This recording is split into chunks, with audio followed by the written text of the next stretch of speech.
ikuti program Camera, catatan Menko Airlangga.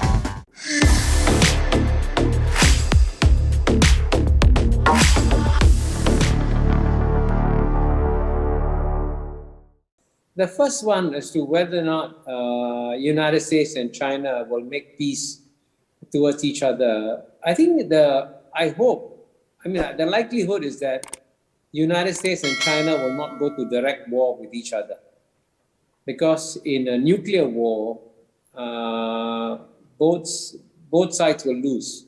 United States will lose 10 to 15 cities.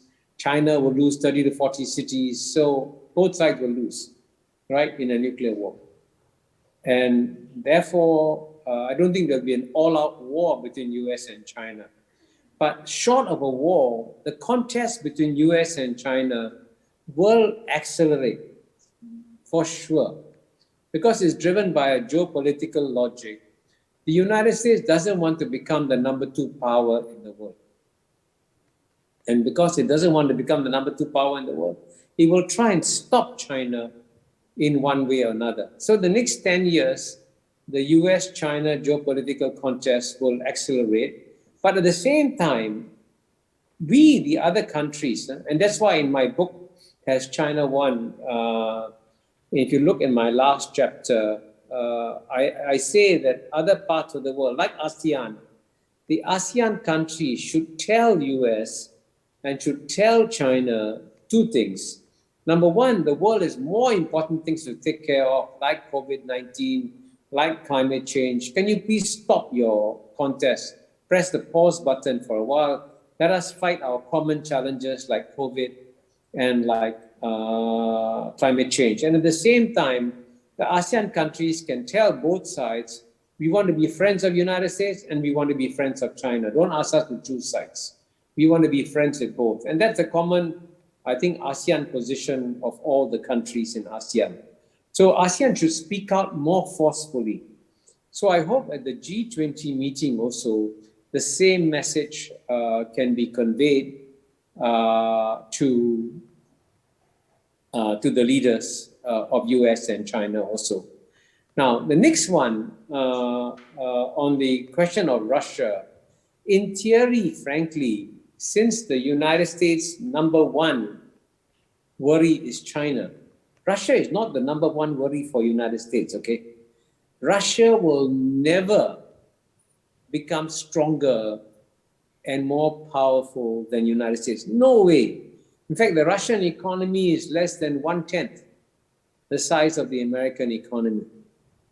But China could become bigger than the American economy. So in theory, if you have 3 powers, in the Cold War, one of the brilliant things that American diplomats did was that instead of the United States facing Russia and China together, right, they divided Russia and China. And they got China to join the United States against the Soviet Union. That was a brilliant diplomatic move. Today, if the number 1 competitor of United States is China, United States should try and divide Russia and China, right? It should try. But unfortunately, this Ukraine episode has pushed Russia and China closer together in some ways. So in that sense, it is a setback for the United States. But at the same time, as I said earlier, the United States is now feeling stronger because it's got Europe on its side. So when you look at a question like Ukraine, its impact on the geopolitical equation is very complex. So on the one hand, United States may have lost because Russia and China have come together. On the other hand, United States may have won because Europe and United States have become closer together. And Europe, as you know, is a much, much bigger economy than Russia also.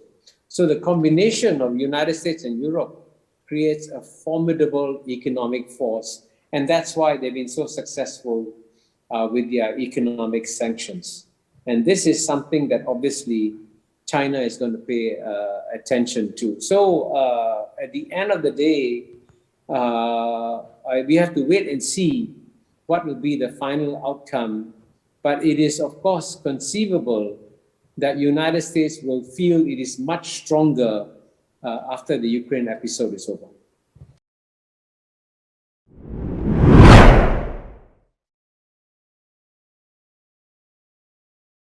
Ikuti program Camera, catatan Menko Airlangga.